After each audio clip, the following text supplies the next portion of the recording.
he wanted to make sure that he didn't read about them sniping at each other in the newspaper. And 3, he wanted it to be grassroots, from the bottom up, an homage to his roots as a community organizer. And he's accomplished all 3 of those things. And nowhere was his emphasis on the grassroots more obvious and more important than in Iowa, where he went there. He was the underdog. He was in 3rd place behind 2 much better-known candidates, Hillary Clinton and John Edwards. And he, out of nowhere, won, shocking the world, showing to African Americans, as George just said, that he could be somebody, a candidate that white voters went for. And his roots with Iowa, his tie to Iowa was very, very strong. We went there a few days ago, and he talked to the citizens of Des Moines who gathered. And you could tell it was an emotional moment for him, because that's where this really took shape. That's where he really was launched as a serious presidential candidate. All right, Jake Tapper, thanks very much. Interesting 3 points. George, you've been through a presidential election on the political side, and I'm curious at those 3 points. You can make it grassroots, and Barack Obama did. You can keep staff from sniping at one another, and they certainly haven't. They have been very much on message. You have fun in a presidential campaign? It's so exhausting. It's so tiring. Can you have fun? Oh, no question about it, Charlie. It is a great adventure. Yeah, you can have an awful lot of fun. You can have some dismal days as well, but you can have an awful lot of fun. But no Democratic candidate has ever organized, and Jake made that point, has ever had a ground organization like Barack Obama had. Yes, indeed it is. And I read, at least, that after the catastrophe, by their lights anyway, in New Hampshire, they called everyone together, and he said, here's what I did wrong. And he listed it and said, now tell me what you did wrong. And that was the way he began that meeting. Let's go to Kate Snow, because she's with the McCain campaign. As we know, it's really the portrait of 2 candidacies, 2 families, 2 men tonight. Kate? Diane, it's actually kind of a party atmosphere here still at this point. There's about 2,200 people in this ballroom right now. But I have to tell you, the words that I'm hearing over and over again, as much as they are still smiling at this point, they're all saying, I'm getting worried, I'm getting nervous, and people are thinking that it may be a very disappointing night for them. They're very much aware that we have projected Pennsylvania, that we have projected Ohio. They're paying attention to that map just as much as we are. People are walking around with BlackBerries and checking them. I talked to one man who said he worries about waking up tomorrow morning and how he's going to explain the headlines in the newspaper to his family. These are folks that are mostly from Arizona. They're from John McCain's home area here.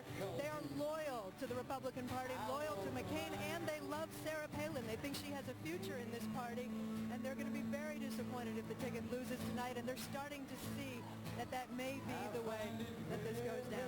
Diane? All right, but we did hear Governor Palin say that in the future, if she campaigned, she wanted it to be more positive.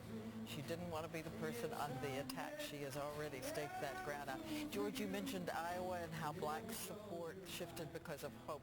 Before Iowa, 39% support for Barack Obama. Afterwards, 60%, which says everything about Among it. African Americans you're talking about. Among African Americans. Yeah. I'm going to go visit our panel over here, sitting over here, just to say hello. Hi. And we care. I love hearing what surprised you all the most so far tonight. George? I think it's the transformation of the South from the Republican stronghold and its base for a springboard to conquer the nation into a very embattled redoubt.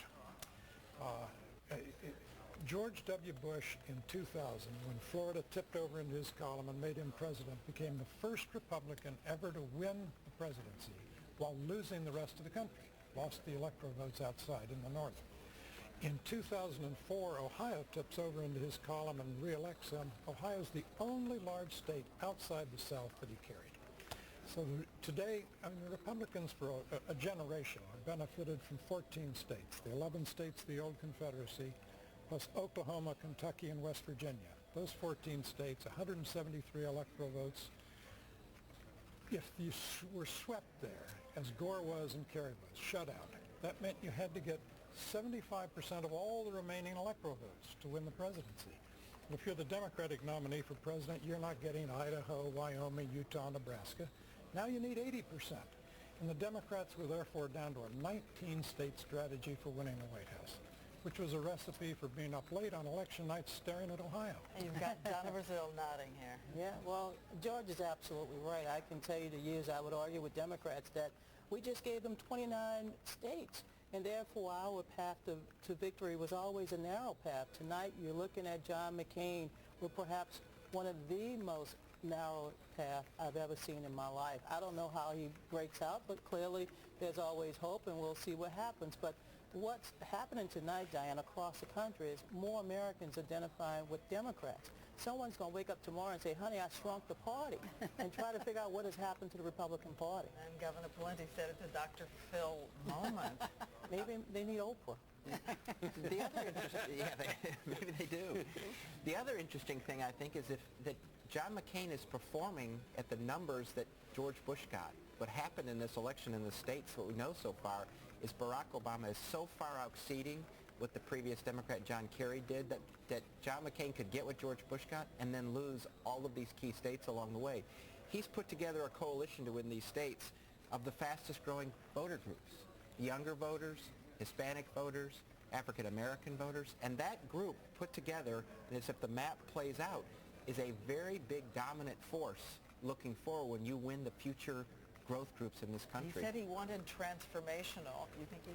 I think demographically right now he's moving in there. The fact that he overwhelmingly is winning under 30-year-old voters, which is what allowed Ronald Reagan to transform the country in his way and allow Republicans to win it year after year after year, was really voters under 30, and it carried with them for 20 years. Barack Obama looks to be close to being able to do that. And that Hispanic vote, that is just key. I mean, George W. Bush, as George Stephanopoulos said, came in 2000 trying to win that vote, as he had in Texas, or he'd gotten 49% in his second run. And he did quite well in 2004 with that vote.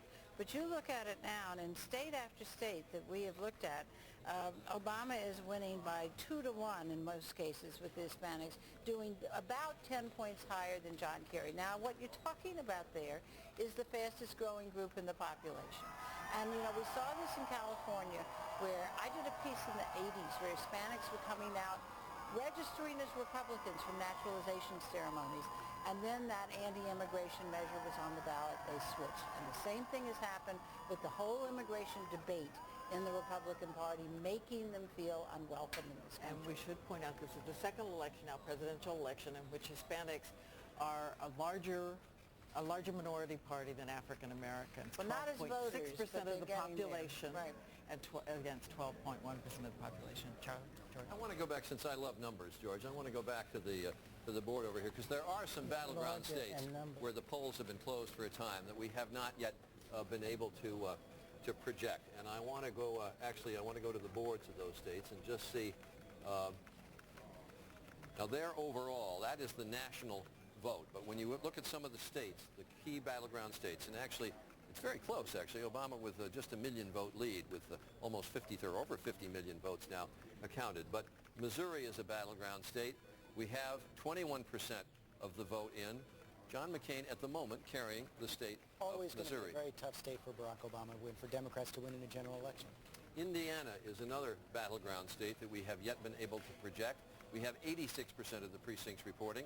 John McCain here with a 12,000 vote lead. I wonder if we could pull up the map here of Indiana, because I want to see where most of the vote is coming in here. It might give us a clue. All right. Let's go to the map of Indiana. Let's bring it out. And as you mentioned earlier, what is critical, let me move Indiana over here because we can get the data on Indiana as well.